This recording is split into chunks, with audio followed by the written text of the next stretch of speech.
Here's another oldie but goodie. This one is Tank's Force of Nature, which came out in 2001 on Blackground Records. And they actually just recently re-released some of their older works onto DSPs finally. This one sold 97,000 copies in its first week on its way to its gold certification.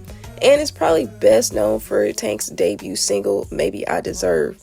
The question is it a classic? Here are the songs I'm keeping from this album. Here are the skips. So if you're asking me, I'm gonna pass it. And I love Tank. I cannot wait to be on R&B money, but this one gets an X from me. Y'all let me know which album you want to see me do next.